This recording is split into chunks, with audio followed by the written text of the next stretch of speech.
There are some really critical reviews on this movie, like, oh, whoa, it just got dark in here. Ooh, spooky.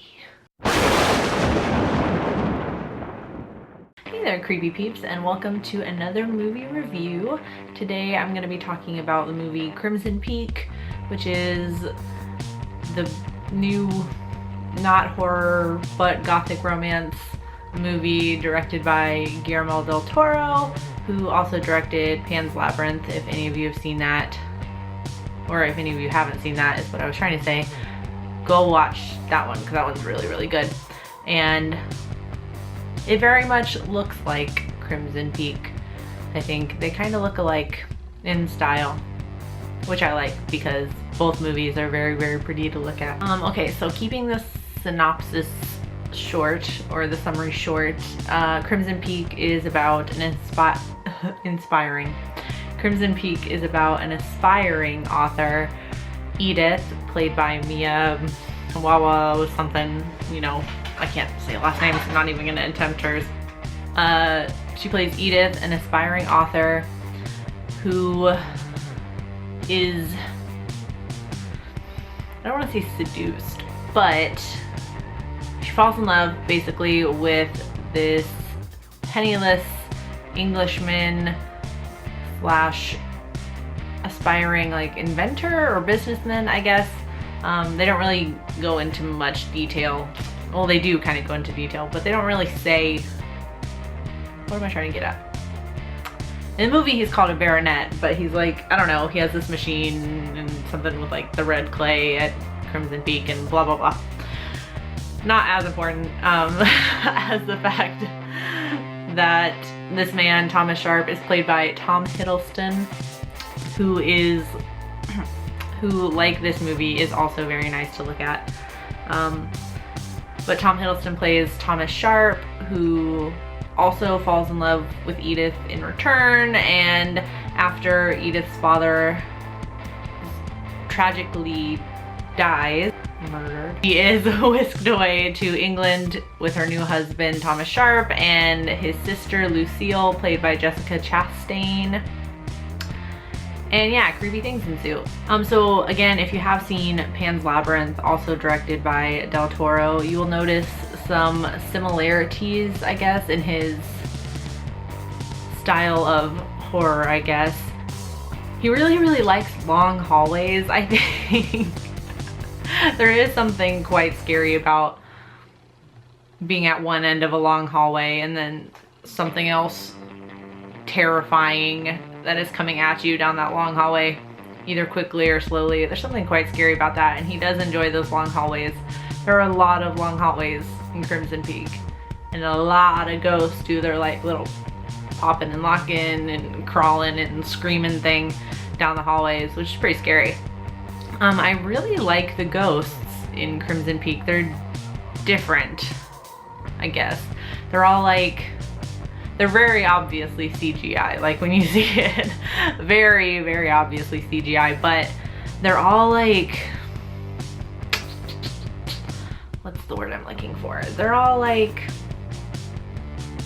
decaying, I guess. They're all like bones and exposed like muscles and tendons and things, and kind of like dripping and gooey, and but like floaty at the same time. I don't really know. You kind of just have to go see it. While they do their fair share of like sneaking in the background, like kind of like floating along when the character doesn't notice in the background, you know what I'm talking about. They also like, they're very loud and in the character's face a lot, which is kind of unconventional for a ghost movie, I guess. A lot of times it's kind of more like subtle creeps. This one is like bashing you in the face with the ghost, pretty much. And I did read a few reviews on this movie after I watched it, and it's all very mixed. I feel like not a lot of people liked the story slash the dialogue. I read a lot of criticisms on the dialogue. and the story kind of being like obvious, I guess. And a lot of people praised, obviously, like the overall visual look of the movie, because it is very pretty to look at. And like the sets and things like that, all very pretty. I didn't really have a problem with the dialogue, I guess. The way I saw this movie, like I came out of it feeling like I just read a novel, kind of. Like I just read a story instead of seeing a movie. Because like the symbolism and the metaphors in this movie kind of like the ghost, they kind of bash you over the head. Like it's thrown in your face. And I think it's done intentionally. I don't think that's something that's, you know, I don't think he was trying to be subtle with it at all and have it like as subtext. I think it was meant to be like in your face. And that's what it is, like kind of like, I don't know, like it just felt like a novel to me. Like I was kind of like I was reading like a gothic horror, like I was reading like Frankenstein or something. Like the symbolism is just like boom. It's like we get it, but I don't know, it was interesting. I don't know that I disliked it. I think I kind of liked it. An example, I guess, of this symbolism, so the house that Thomas and Lucille Sharp live in, that Edith goes to live in, is called Allerdale Hall. And Hiddleston's character remarks that he calls it Crimson Peak because when it snows, well, obviously when they get there to start with, you see that there's all this red clay around, like, and that has a lot to do with what Hiddleston is doing with this like machine and like dredging it up and like trying to sell it and things like that. But he says that when it snows, the clay kind of seeps up through the snow and it makes, you know, makes everything look red. So, you know, Crimson Peak. And the house that they live in is it's literally falling apart. It's like decrepit, it's old. There's like a huge hole in the ceiling that like snow falls down in, which looks really cool, but it's like literally falling apart under the weight of the history.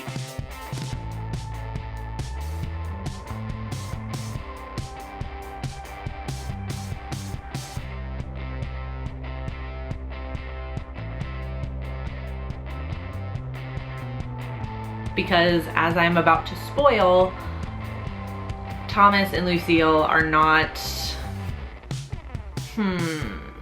well, they're kind of the villains. Lucille is definitely 100% a villain. Thomas is kind of halfsies in this, but as I mentioned before, Thomas is penniless.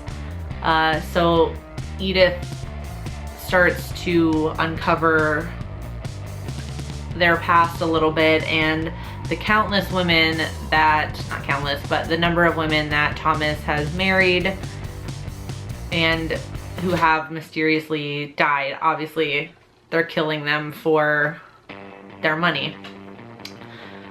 So the house is literally just like falling apart under the weight of all these secrets, and like that is one huge symbol in and of itself. And then when it starts to snow in the movie and you see what Hiddleston's character is talking about, how the red kind of seeps up through the snow, it just makes it look like the entire grounds are like blood covered.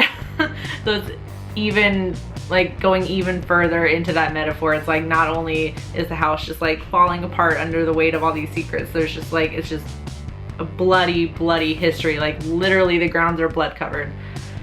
So it's really in your face, and Del Toro kind of just like smashes it over your head, basically. And it kind of makes you wonder why Mia, what's-her-face's character, Edith, doesn't get it sooner. I guess maybe that's why it kind of feels like it was like I was reading a novel, because at least when I'm reading a novel, I get all this symbolism and these metaphors and things, and then I'm wondering why it takes a character so long to figure things out.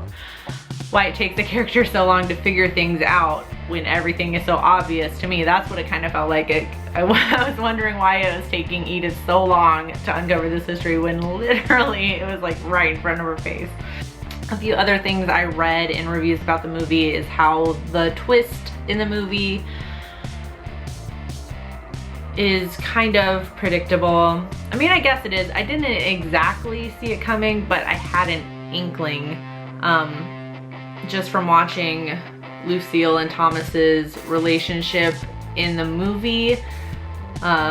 Lucille is Thomas's sister, and as he's like kind of wooing Edith and marries her, she seems a little bit jealous, a little bit. And at first I kind of just thought maybe she was like a little bit crazy and just like protective older sister. And she seemed, you know, and it just because she seemed very interested in finding out whether or not Edith and Thomas had consummated their marriage yet too. So I thought that was interesting. I did not suspect that Lucille and Thomas were actually like together as well.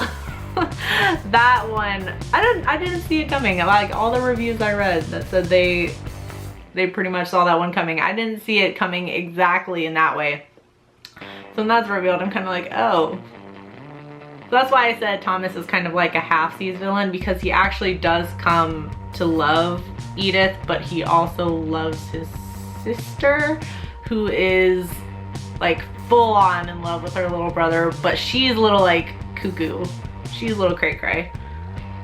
And Thomas is more like manipulated, I guess. So he's more like the tragic character, I guess. You end up, at least I ended up feeling bad for him. Kind of. I don't know. Yeah, so I don't see the twist coming quite that way. I guess my mind did not immediately jump to incest, but I guess that's where everybody else's mind jumped to. I think that's pretty much it. I think overall, I think I enjoyed the movie. I don't, I guess I just feel kind of neutral about it at the moment. Right when I came out of the movie, I liked it. I think it was just because like visually, it was visually pleasing. So